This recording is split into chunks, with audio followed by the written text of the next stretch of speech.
everyone. Welcome to the Find a Moment podcast, where we navigate the space between ideals and everyday life. We are your hosts, Gretchen Roberts and Jennifer Ford, and we look forward to finding a moment with you today. Welcome back to Find a Moment. We are in episode 4 of our Home for the Holidays series, and today we're going to be talking about some of the traditions, the activities, and recipes and books that we love to incorporate with our family time and just things that we do with friends and ways that we celebrate the season at the end of the year. We're going to be talking about Thanksgiving, fall-ish Thanksgiving and Christmas things. I know in our last episode we talked with Melissa, and I think we even touched on some tradition type things in our first episodes of the series. If you haven't listened to those, definitely go back and listen, because we've got some fun ideas and also just some really honest conversation about the stress and maybe some of the assumptions that we have about what's important to our family, but things that maybe we put on ourselves that maybe we could release ourselves from if we just have some conversations in advance. And I actually did that with my family. So maybe I'll share some of that as we get into our time together. We are going to start out this episode the way that we do with some of our other ones. We're going to give our meaningful moments. And so, Gretchen, I will let you go first. Sure. So this past week, I just had the gift and honor of meeting with some young adult women, a group of post-grad girls who have been looking for mentorship in their walk as recently graduated young ladies and believers who are wanting to, steward their time well and live their life with intention, and wanting to connect with some women ahead of them as far as age wise, experience wise, and those kind of things, just to have relationship and community and mentorship. So it was such a gift to meet with them. And we are going to read through Own Your Life by Sally Clarkson and meet every couple weeks on a Saturday morning over coffee and discuss that. So it was really so encouraging for me in many ways to connect intentionally and to have conversation with these young ladies beyond just how are you, how's your week, that kind of thing, and to really hear what their generation is going through, what it is like to be a young single 20 something in 2025 and to be in their generation, and kind of what their struggles and challenges are. And I think as technology has changed, and I mean, maybe it was this way for people 2 generations or a generation ahead of us, Jennifer. I'm not sure, but just it feels like things are changing so rapidly. And maybe our grandmothers felt that about when we were in our 20s too. But it just feels like, as someone in their 50s, like I'm just not aware of the issues that they're going through on a real personal level. So it was really good to just pray with them and have a plan of meeting together, and really thinking about owning your life, like living your life with intention and with purpose. We talked a lot about, as we met, about identity and personality. And it just reminded me a lot too of our journey on this podcast and kind of where we have come from. We had a relationship before the podcast and a great friendship, and then now seeing kind of how that has grown, and thinking back to our identity series and just how much we have learned about each other in that. So my encouragement through my meaningful moment would just be to meet face to face with someone. I think there's such a difference in sitting down over coffee or tea or going on a walk together, just that face to face connection, and really having the margin to be able to hear someone's story. And I think so often, at least for me, you kind of maybe briefly connect with somebody, with people like at church. It's, a few minutes of, hi, how are you? How's your week? That kind of thing.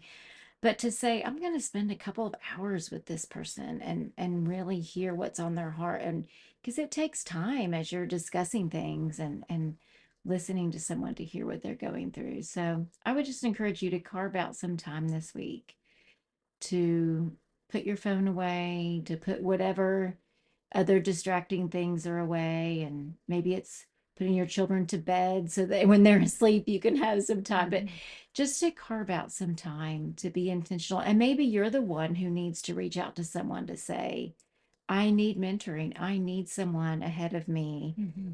in life to help me process what I'm going through. And I know that's been such a benefit and a gift to us to have women ahead of us to kind of say, oh, what you're feeling, of course you're going to feel, you're not crazy, Mm-hmm. you're, this is all part of the process. So it was really sweet, and I'm really thankful that they included me in that and wanted me to be a part of that. So I'm really looking forward to what all God will bring about through that time together. Gretchen, I can't imagine what my mid to late 20s would have been like if I had had something like that to Right. support me and care and pour into me and just point me in the right direction. I was just really, I mean, I was a young professional and I was making some really good choices and also making really poor choices all at the same time. Mm, But I feel like just having somebody to kind of show me the value of encouragement and wise choices and pursuing wisdom. I feel like the baggage later would have been a right. lot lighter if I Mm-hmm. had just had that. Mm-hmm. So I love that you're making yourself available for that. That's really sweet. Yeah. Thank you. What about you? Do you have a meaningful moment? So my meaningful moment happened at the same time as yours. The girls, well, Carrie and the girls and I went to this farm that is about 45 minutes away, and it's called Agape Farm in Watha. If anybody is interested who lives in the Wilmington area, it's this precious farm, and they have all kinds of farm animals there, but you can book a snuggle session with Stop. their Highland calf. They have a baby Oh. Highland cow, and those are like the really fluffy, kind of chestnut red ones that are so beautiful. Um, but you can book time to snuggle this sweet little calf. Her name is Honey, and she has a little leash, and you can brush her and you can put on little hair bows, and you just walk her around like a little dog. And Oh, how she's so sweet. cute. And they have all kinds of animals there. They have donkeys. They have an adult Highland there whose name is Annabelle. They have a bunny hutch with these beautiful chunky lop-eared rabbits that our girls loved. They just have all kind they have sheep, they have all kinds of animals, lots of goats. They'll have baby goats next month, and you can book sessions to go snuggle baby goats, Oh, which that's what Amelia wants for her birthday. I love it. But that was really fun. So getting to do that as a Mhm. family, just being outside on a beautiful day. And there was nobody else at the farm except the owners. And so you just book the session and you go and and they talk to you and they kind of introduce you to the different animals and kind of tell their stories. And then they're like, have fun.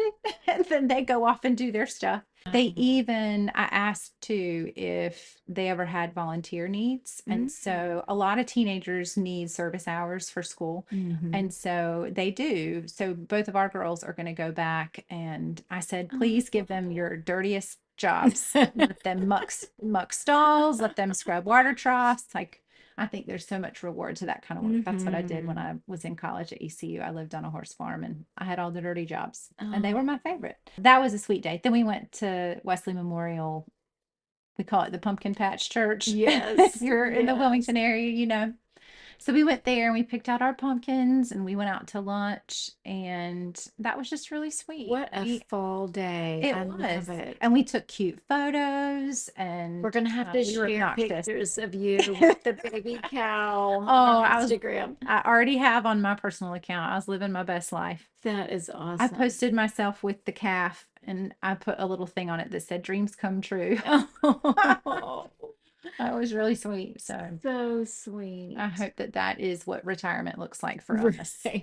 That's the plan. Snuggling baby cows. All I day, love it. all day. I love farm work. I don't know what it is. It's just very rewarding. Mm. I don't like manual labor like in the gym. I like to be doing Yes. task labor. Yes. So that will be, anyway. It's like a Windleberry book, just Yeah, working the land, I and know. there's so many lessons to be learned I and know. I know in farm all of life that. isn't all just sweet cuddly animals. I know there's also like death and unexpected Mhm. injury and, sad, hard things that come with it too. But it's very rewarding. Mhm.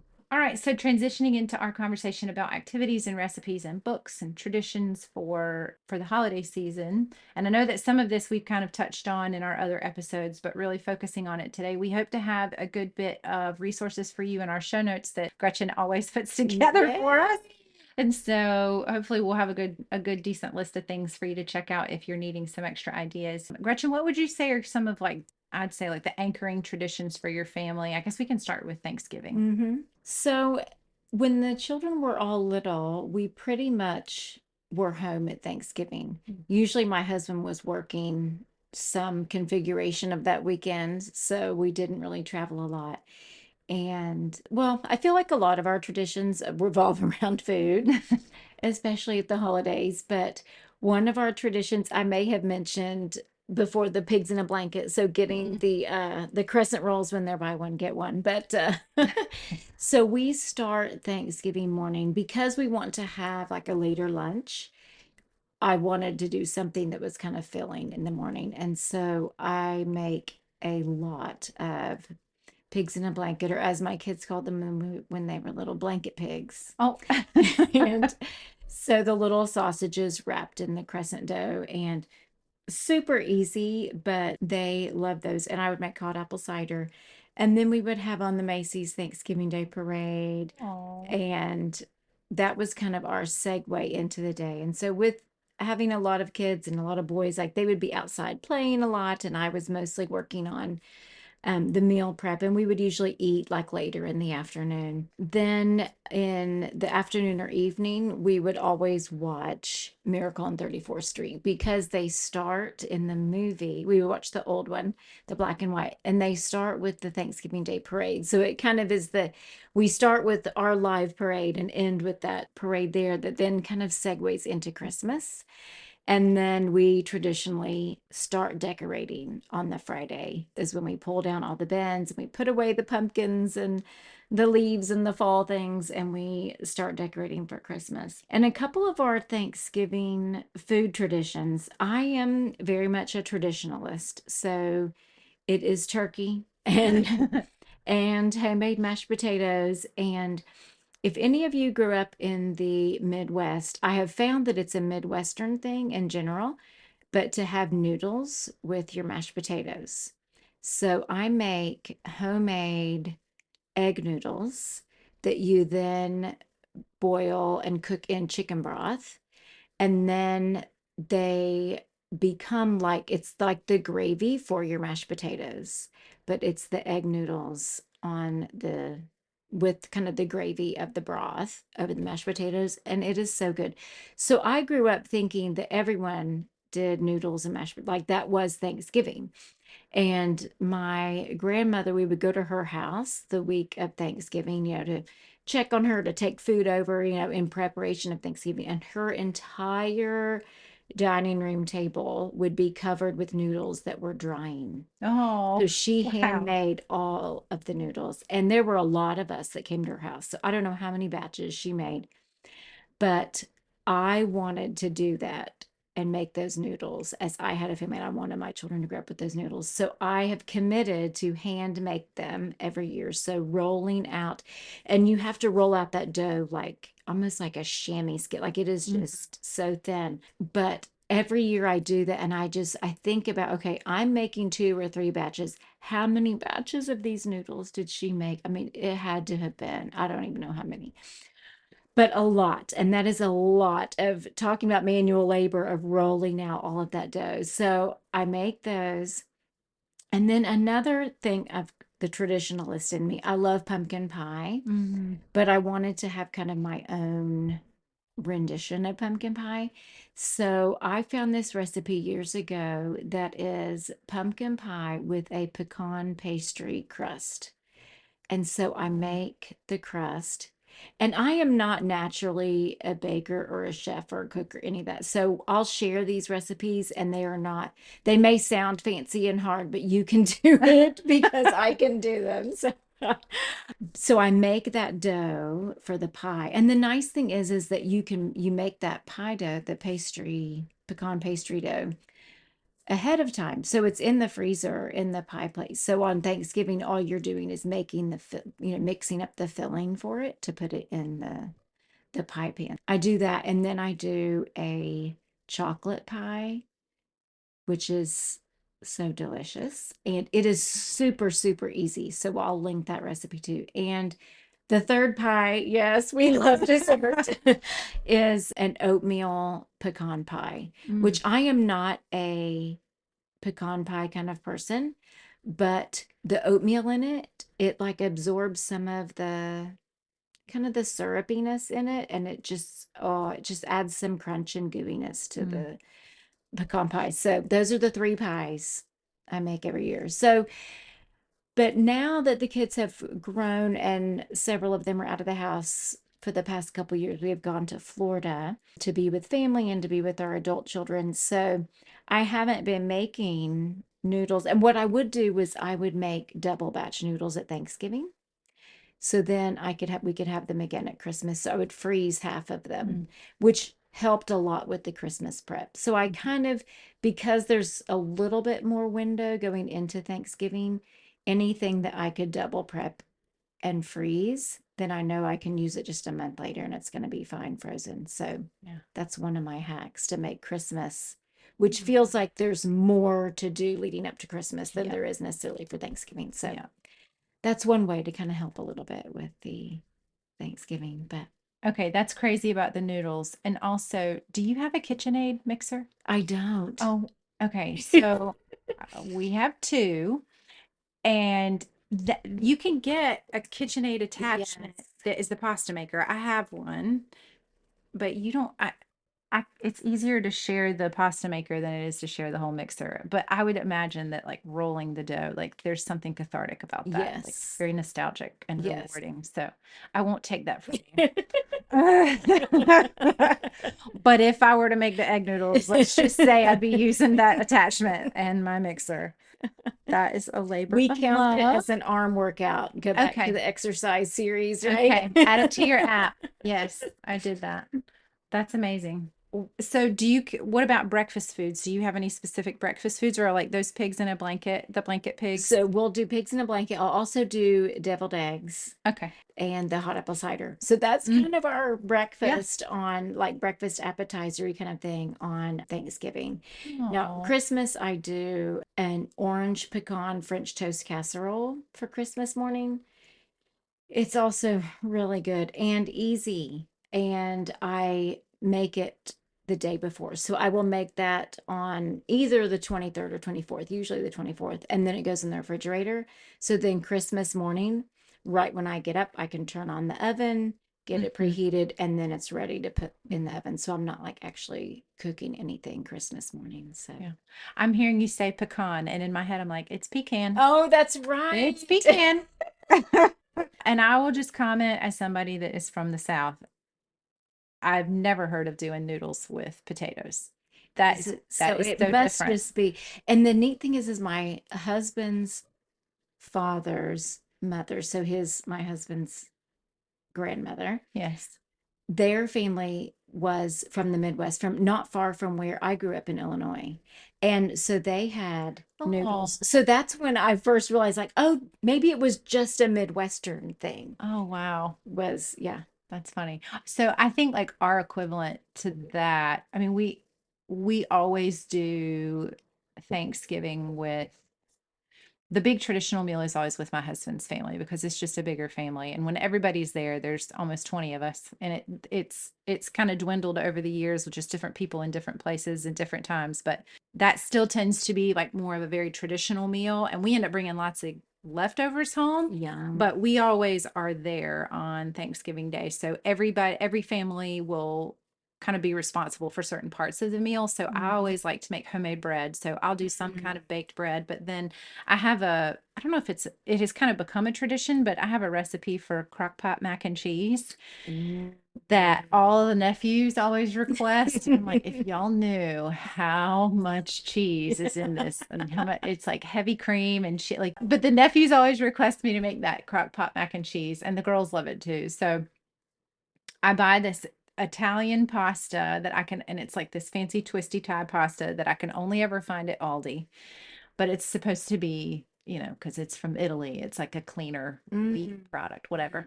But then like 10 pounds of cheese that I shred myself because I'm really particular about cheese. So I always shred my own. But then you put it in the crock pot and it just like cooks and absorbs all of the milk and cream and all that. But then you put a ton of paprika in it, like the smoked paprika. So it has this really like delicious smoky flavor. So everybody loves that. So that's something that we always take. And then years ago, one of my sisters-in-law gave me a recipe for these mini cream cheese pecan pies. Ooh. So it's like you make them in a mini muffin tin. Yes. And you make the crust out of, I can't remember what, butter and sugar probably, and some kind of, I don't know if it's, I can't remember the ingredients. We'll link it. But anyway, they're delicious, and it's with cream cheese and then pecans. And this time of year, pecans, the big bags of pecans, I think it's a couple pounds, are at Costco, and I always get several bags because they're so expensive if you just buy the little bag. So I'll buy several bags of that and walnuts at Costco this time of year. But I'll make Carrie loves the mini pecan pies. And then another thing that we always just have this time of year, just because it's hunting season, we always have venison sausage. And so we'll cook up a big batch of sausage crumbles, and there's this really yummy, this is actually probably the longest tradition recipe other than my grandmommy's cranberry salad. This recipe probably has the longest history in my family, but it's a crescent roll breakfast casserole. And this actually is always a Christmas morning tradition. So our family and then our next door neighbors that we grew up beside my whole life, we would take turns, and every Christmas one family would make the breakfast casserole and we would go over there and visit with them, and then the next year the other family would make it and they would go over, and then that family would come over to our house, or we'd switch every year. But it's like crescent rolls, shredded cheese, eggs, and the sausage. So that's, I don't make that every year, but that's, I know I don't make it every year, but that is one of the recipes that was always like from my childhood every year that we would always do. And I'll make that sometimes. But Carrie really likes sausage balls and the mini pecan pies. And I talked in one of our last episodes about my grandmommy's cranberry salad that my sister and my mom and I always make. And so when we get fresh cranberries from the store, we'll make that. We'll take pictures and send it to each other. And the recipe has my grandmommy's handwriting on it, which is so precious. That's very sweet. And then one thing I will say too about turkey, if you have Food Lion grocery stores in your area, Food Lion, for as long as I can remember, has had turkeys for 29 cents a pound. It's a frozen turkey, so you have to get it in time, and it's like you can only buy one per family. But that is the best deal around. I mean, it almost, when I go and buy my 29-cent per pound turkey every year, I almost feel like saying, this is ministry. Like, think of how many, it's like $6 for a huge turkey. And it's not just the turkey breast. I mean, it's the whole bird. So I always make sure that I go get a whole turkey when they're on sale. It's like the MVP, whatever the sale is. But they have those before Thanksgiving.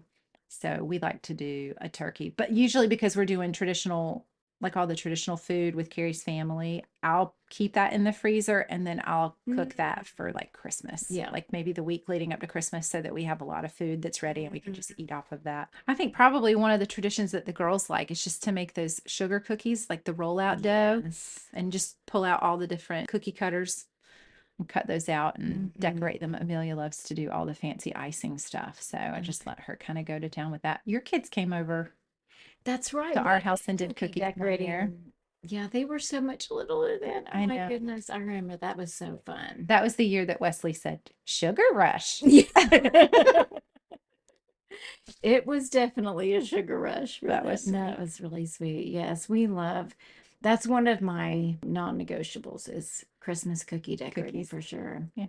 One of the things thinking about Thanksgiving and Christmas too, I love to have a book basket of all Mm. the different holiday themed books. And so I have one for Halloween that has like some cute little Halloween stories and Charlie Brown it's the Great Pumpkin, Charlie Brown, and just some Welcome to Fall, The Leaves Are Changing books, that kind of thing. And then at Thanksgiving, we have a lot of the first Thanksgiving Mm. storybooks and different things about gratitude. It's fun that even as everybody gets older, those picture books are still such a treasure and a treat to read through and look through. And there are some that were, about like a counting thing of the first Thanksgiving, like there's one turkey on the table and it's almost like a little chanty poetry and they still probably have that memorized from going through but So does that mean I should still put my book basket out? yes.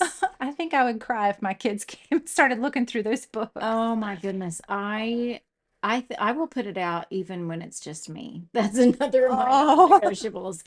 And especially I probably have 3 or 4 Christmas book baskets now Mhm. because I've just collected so many over the years. But there are so many sweet Christmas book stories and illustrators. I Mhm. The illustrations are just as nostalgic and important to me as the books. So Holly and Ivy is one of Oh. my favorites, and it has Barbara Cooney's illustrations, and her Christmas illustrations are just phenomenal. I mean, all of them are, but oh, I Mhm. just love her little Christmas ones. So That makes me think of Jan Brett yes, and the mitten and yes. all the little, like the detail in those like the Hmm. panels along the sides and the borders. Everything is so just beautiful and detailed. Yes.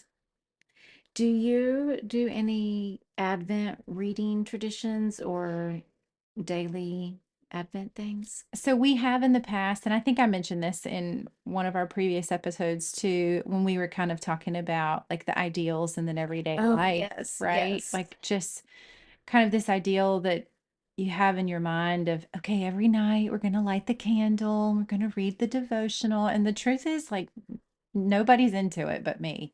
And sometimes you just keep going because you value that and you want to set that example for your children. And then there's other times where you say, you know what? I don't want them to hate this. So Right. I'm going to back off a little bit and we'll just light the candle and eat a Christmas cookie and just Hmm. hang out. Sometime over the years, there are some years more than others where I just have said like, Lord, I know that this is something that you've put in my heart to hold sacred, and it doesn't have to be this orchestrated thing between me and my kids and my family and like all of this kind of Instagram worthy this, Right. this stuff that just feels like it has to look like this for it to be authentic. I feel like the Lord has just over the years asked me to turn that inward and to let that conviction Mm. be about my relationship with him. And so one of the books that, and I mentioned this one too, it has stayed on my bedside table since last Christmas, but it is by Cindy Rollins. And it is called Hallelujah, Cultivating Advent Traditions with Handel's Messiah. And so it just has different passages and hymns and scripture readings that go through, and you read different parts of the lyrics from the Hallelujah, just from Mm. Handel's Messiah, and it all just coordinates with Advent, just walking through the season. And we'll do the Advent candle. Some years we do the Advent candle where it's just the 5 candles, one Yes. for each Sunday, and then the fifth Mhm. one for Christmas Day. And then there's other years where we'll use the cradle to cross wreath, Mhm. which I know you have too. Mhm. It's a spiral shaped wooden candle holder and it's beautiful. And it counts down. It has 25 Mhm. days. And so you can do it. There's a couple different ways you can do it, but it came with the little wooden figurine of Yes. Mary Mary on the on the donkey. donkey. Yeah. Mhm. And so you just walk that through the spiral as it gets closer Mhm.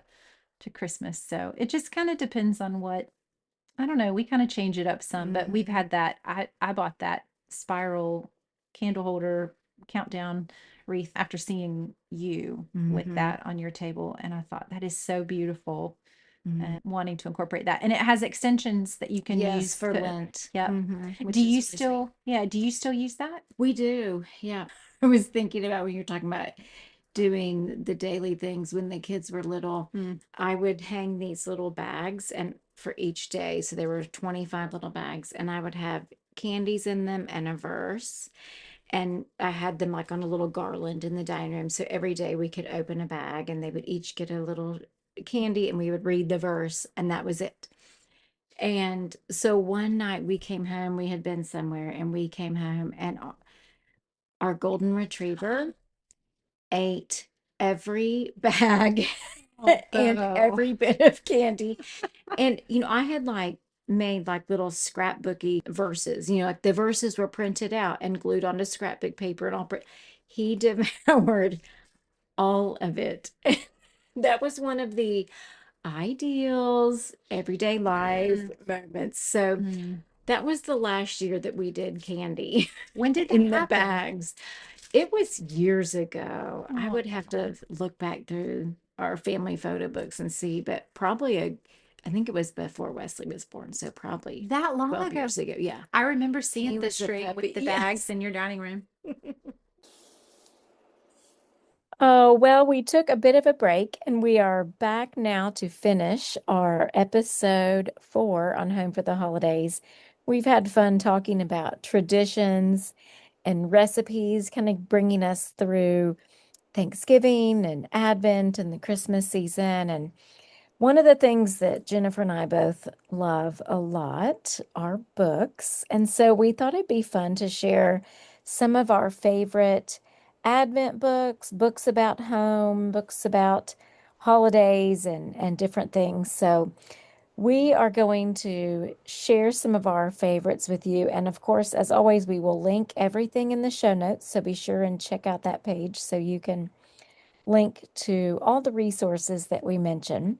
Jennifer, I know throughout our Home for the Holidays discussion, you've mentioned, a book or two in our discussions, but do you have any favorites or any that you want to recommend, whether it's home or holidays or both? Well, one that I picked up last year actually at Barnes and Noble, and I got it because it was on one of their main displays that had Advent books and holiday Mhm. themed stuff. And it was by Ruth Simons, who I actually got to meet her at that conference. Yes. Was that in Virginia? I think so. Um, Yes, I think I so. think with Sally in Virginia. But the book that she has that's an Advent devotional is called Emmanuel. And it just, if you're not familiar with Ruth, she is this incredible watercolor artist. And please look her up on Instagram or online. But her content is so beautiful. And she has 100 boy children. She's has a whole house full of boys. So you have something in common with her, Gretchen. Yes. But this book focuses on the presence of God and seeking the presence of God just in daily life and figuring out ways to just center your heart and incorporate that into each day as you're leading up to Christmas.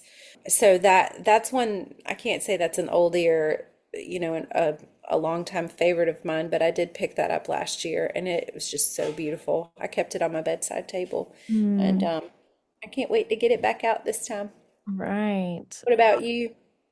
Well, I have read several over the years, and one that I read a lot with the kids was Anne Voskamp's Unwrapping the Greatest Gift. There are ornaments that go with the book, and so every reading you add another ornament to the tree. So it is really beautiful. And one of the things I love about she has a couple different Advent books, but she brings it from it's similar to like a Jesse tree, where it starts at creation. And so to start at creation during Advent and just see God's hand and plan and provision. It's a really neat way to kind of take you through a lot of scripture and just really prepare you for the coming of Emmanuel, God with us. So that has been a great one. And it does have a lot of words. I mean, it is Anne is Voskamp, as I mentioned, she's so gifted with words and her writing is just poetic. So there were times when the kids were littler that I would abbreviate or, just read a part of it because you want them to enjoy the Advent season and not feel like it's, a long kind of thing. So be flexible with that one. But as they got older, we were able to read all the sections. But another one that I've read more recently is Malcolm Guite's Waiting on the Word. And it's a poem a day from Advent, Christmas, all the way through Epiphany. And it's beautiful. And he just talks a lot in his poetry about, the church history and things too. And so there's about the antiphons and the different O Emmanuel, and takes you kind of through all of those. And similar to the Jesse tree where you start at creation, there's also a Jesse tree. And I can link to that too believe I found it on Etsy, but it is an Advent tree where the ornaments take you through the seven antiphons through Advent. So you're bringing in kind of the Latin words for Christ. And oh, it's just beautiful. So I liked that one too because it was a poem a day, which I thought was great. And my other top one that I have done for many years now is the She Reads Truth Advent devotional. And another one, beautiful, very scripture focused, but it also will have different craft projects and recipes and all kinds of things with it, but just a lot of rich scripture and discussion. And they also have She Reads Truth kids Advent cards, and so you can just flip through and read one card a day. So kind of good for all different ages too. But those are kind of my top Advent books that I have really enjoyed. Are there any for the kids that you recommend, Jennifer, or any that stick out to you?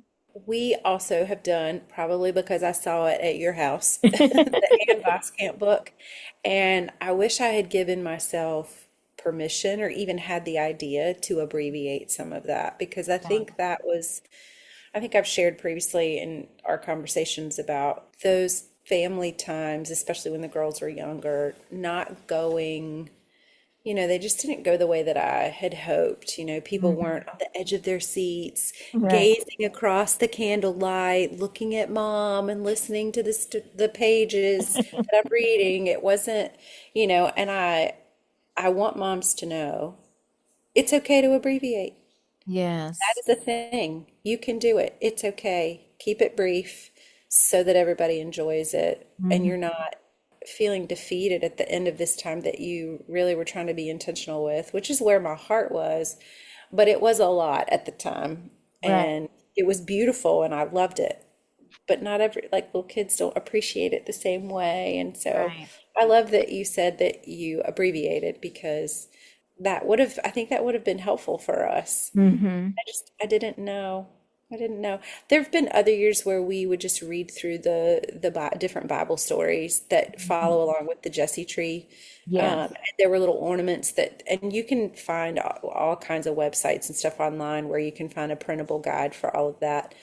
But me, I love novelty and trying to do things my way or a different way. And oh, we'll spice it up this year. So we've kind of done different things throughout the year.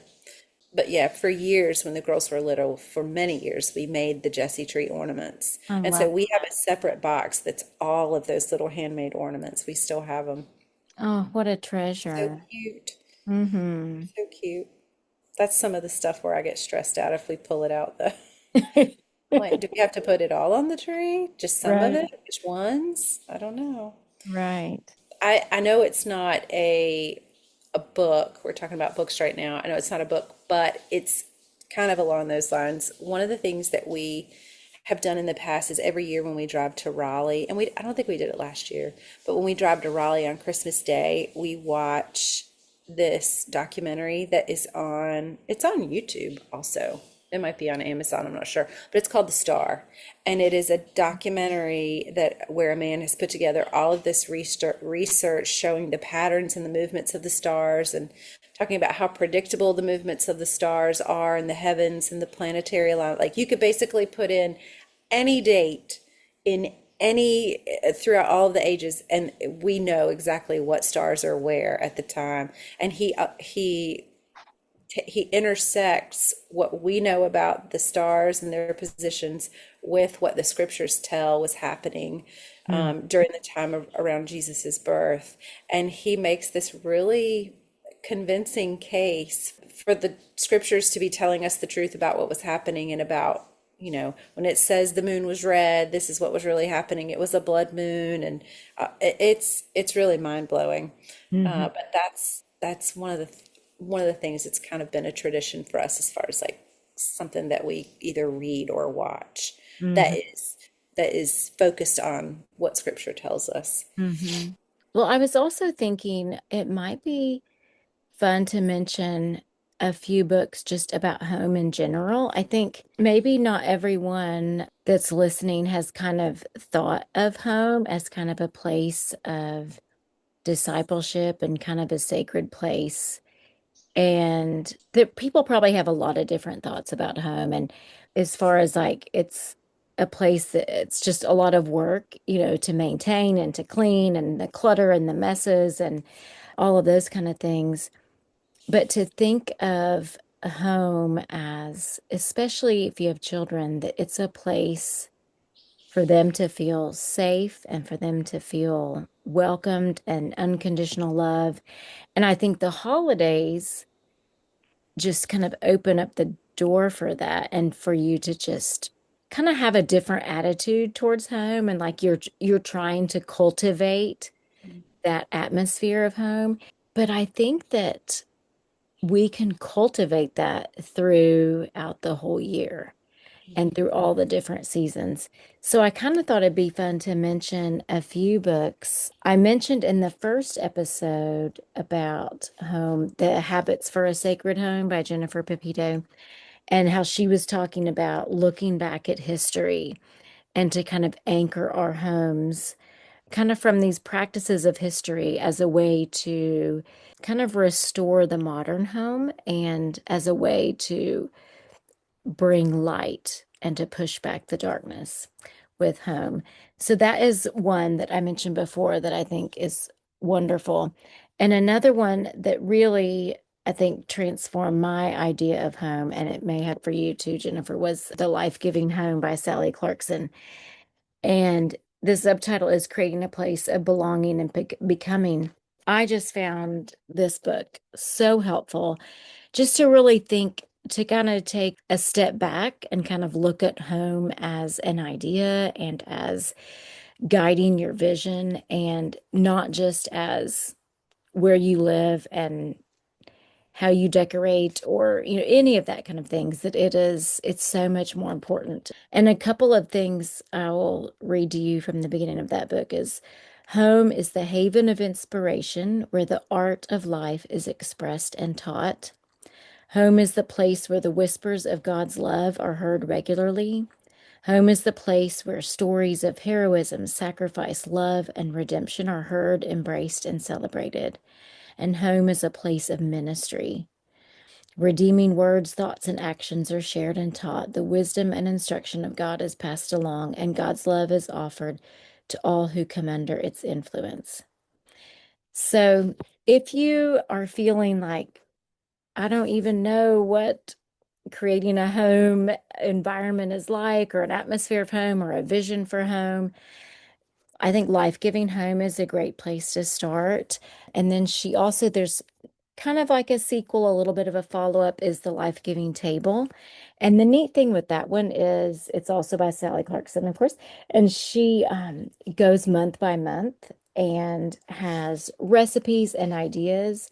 And it really helps you to bring in intention and celebration and purposefulness into each month. And she talks about the holidays that are kind of in each month and how to incorporate those. So I think those are great starting points for kind of building a home culture and taking you from that Christmas season and Thanksgiving, when you have had family and you've been really focused on home, that this can continue throughout the rest of the year.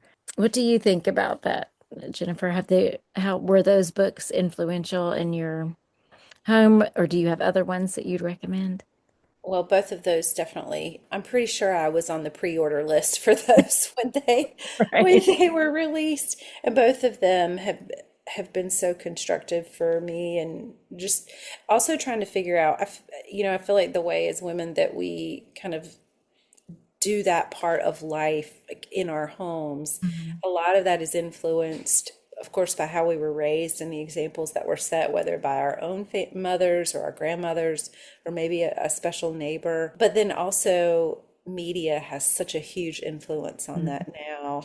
And one of the things that I feel like with media is it kind of, you're viewing it in these snapshots, these moments that are edited and filtered and perfected and taken and retaken and touched and retouched, and it's not reality. Mhm. It's just, and maybe it was reality in that moment, maybe for that person in their home, but then how long does that last? Well, did the dog come in after rolling in something in the yard? Well, did the kids come in after playing in the snow? I mean, it that only lasts for so long.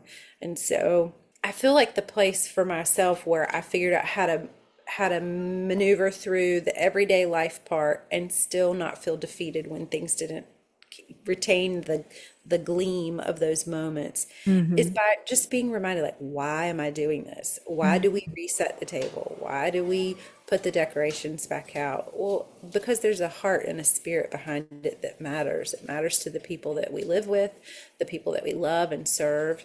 And I think there's something that is rewarding in our for ourselves about the way that we're created to be creative. God Mhm. is creative and we're made in his image, and he gives us opportunities to express and to be creative outwardly in a way that isn't just fulfilling for ourselves, but is beneficial and blessing to the people around us. Mhm. And so the everyday life part, I think, is just going into arranging our lives for those holidays, for those special seasons, for the different months throughout the year. And I love the way that Sally arranged that book, the life-giving table, to be through the months. But I think Sally did such a great job in the books, though, reminding us of the why. Mhm. Not just here's a recipe to make for your family. Well, your kitchen's going to be torn up when you're done making it, but it's going to taste good. Like, okay, so remember, what's the heart behind doing this? It is because we're called to love and serve just as Mhm. Jesus loved and served. So, highly recommend those books. Mhm. They're definitely worth revisiting. And I think the wisdom and the encouragement that she gives around the heart behind it, again, I feel like I keep saying the word heart, but that really is the essence of it, right? Right. I think the way that she kind of supports the why behind all of it is that's what helps you to keep going. That's what helps you to unload the dishwasher again. That's what helps Right. you to, refill the glasses or whatever it is. Mhm. I think that the heart is the oxygen of the atmosphere. So, or like it's what you breathe in the atmosphere is what's coming from your heart. So that's really good. So we've talked a lot about everyday life and ideals, and one of the things I think I have been really encouraged in through all of our discussions is the importance of the everyday life and the beauty in the everyday life. And I just finished, now this book is not about home, but I just finished reading The Extinction of Experience, Being Human in a Disembodied World.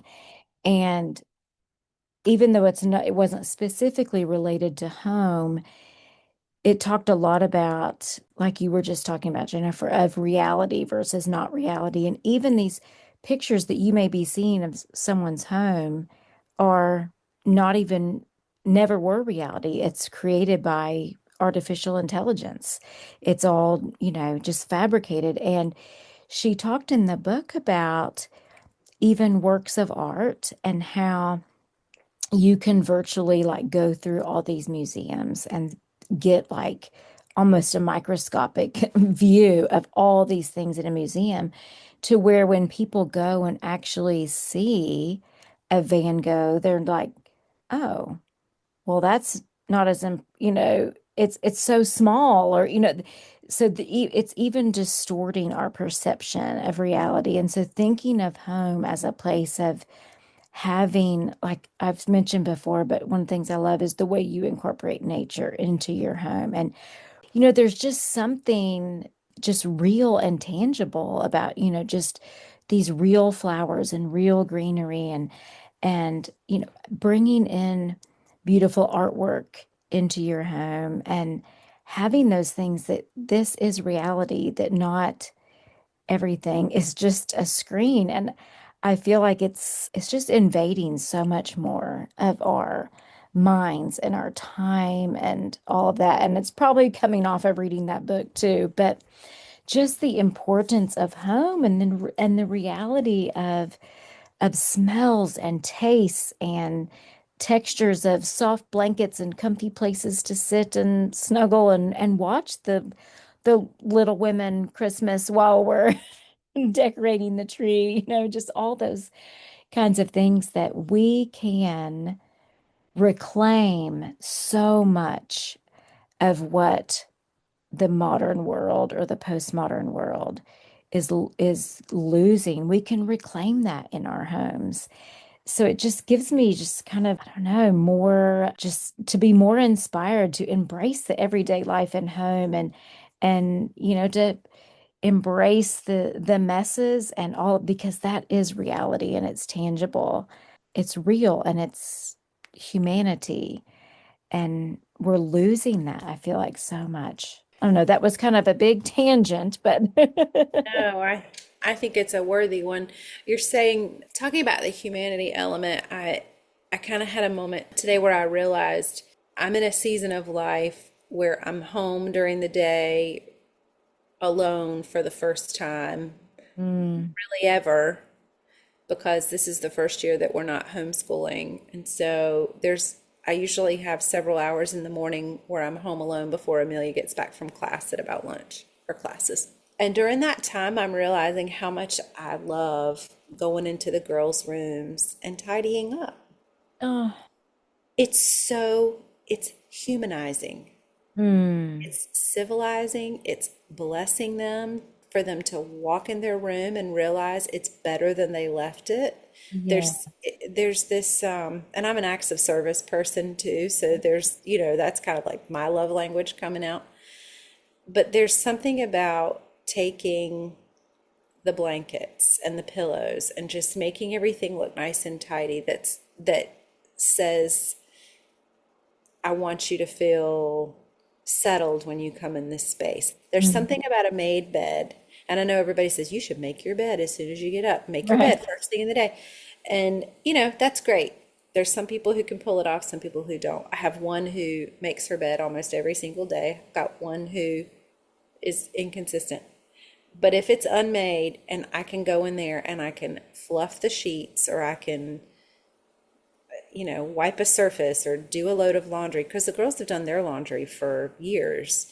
Mm, So especially Lucy's been super busy lately with rehearsals. And so I did a little bit of her laundry this week and I even put it away. And she was so oh, blessed by that. But I was blessed by it. And this is the first time, like really as a mom, where I have not been torn between it's made me realize like how much how much I put into homeschooling because I mhm. really felt like every spare moment should have been used working on that and planning on that and focusing on that and like bringing the stray cats back to the like, Right, are you doing your school? Have you finished your school? Are you done with school? Like feeling like right. realizing how much of my mind and my mental energy was consumed by that and feeling really grateful to know what it's like. And gosh, I hope this doesn't sound like I'm advertising for homeschool moms to not do that because I'm not.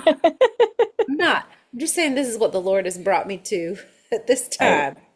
But it's just felt like such a gift to be Hmm. able to make a bed, to put away a load of laundry, just to tidy a bookshelf, to do simple things like that because it's humanizing. Yes. And it's so simple, but it means so much to them. Hmm. Means so much.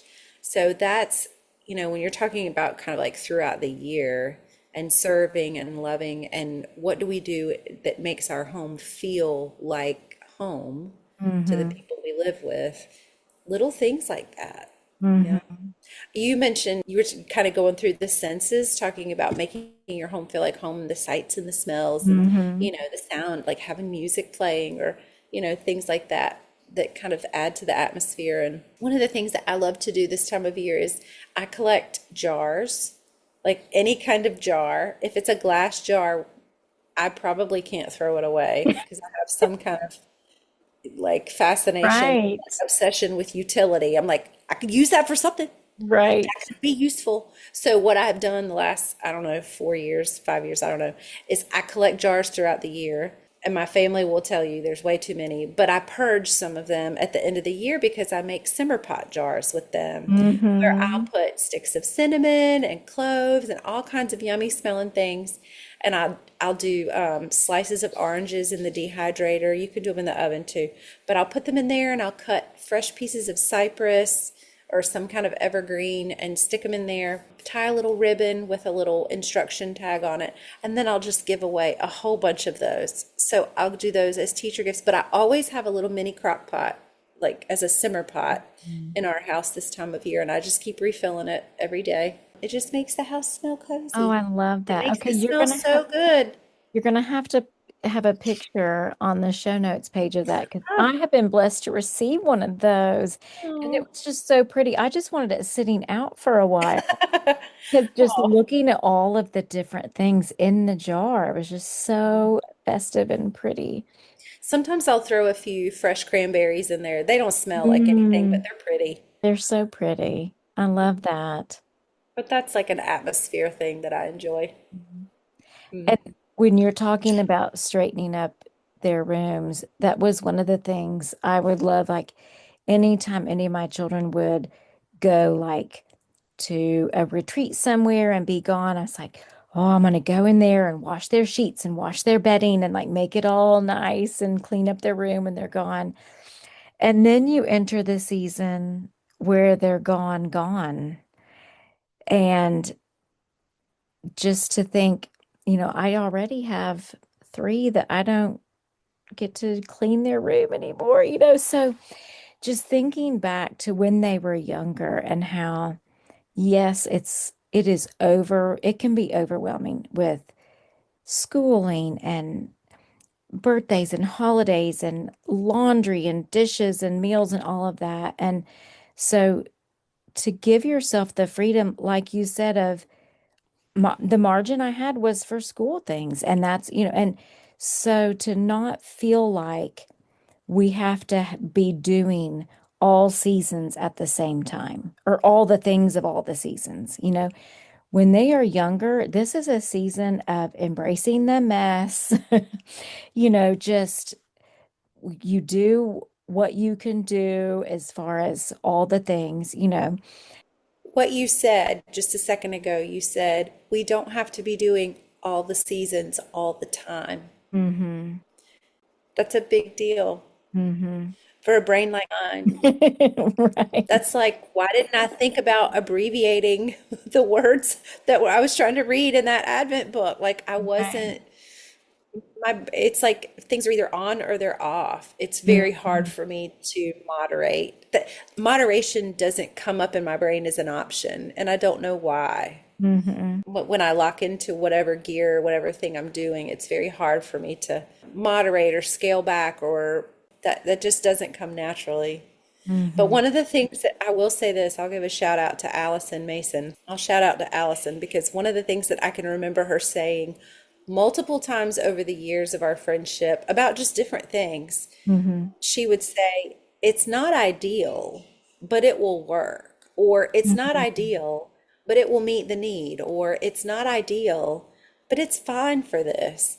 And hearing her say that and realizing she sees things in a way that I don't, and I need that because not having the ability to kind of dial back a little bit and just say, it's not ideal, but it's Mm-hmm. okay, it's fine.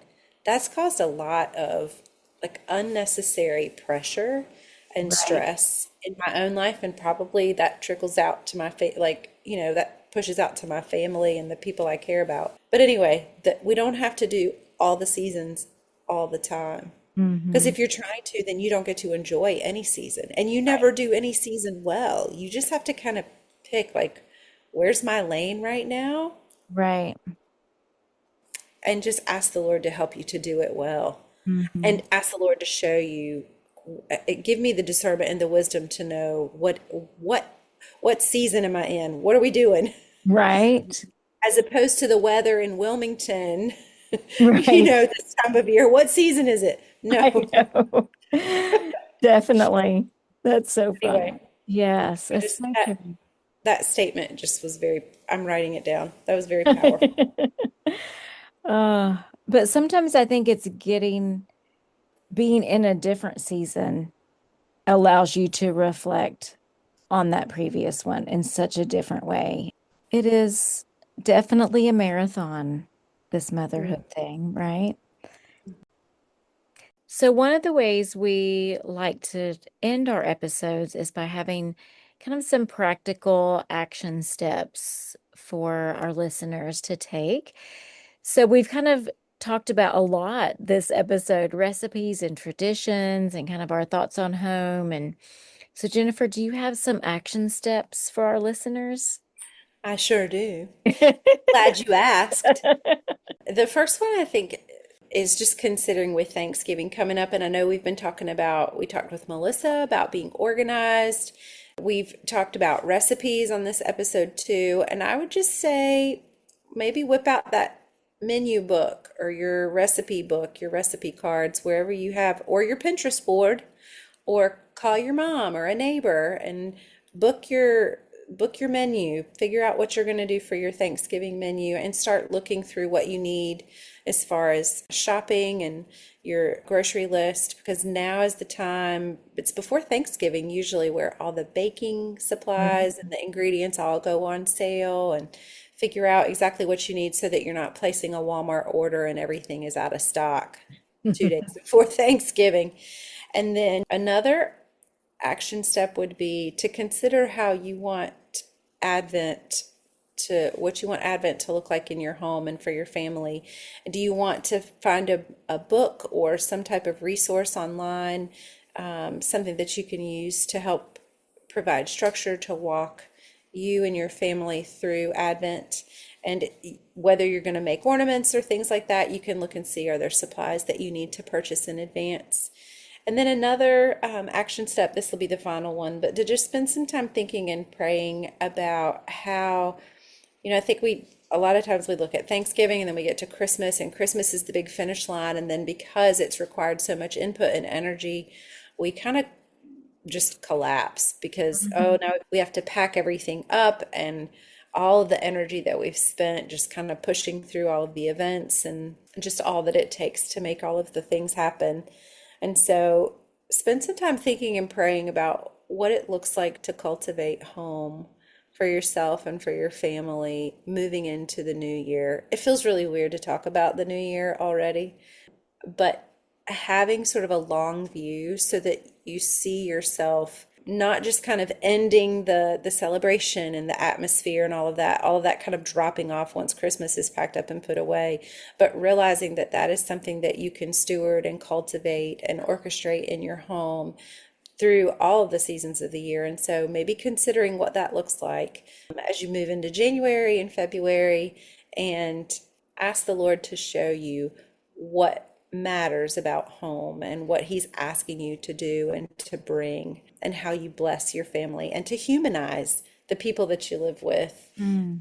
by caring for them in sometimes just really small practical ways, like making a bed, Mhm. something simple.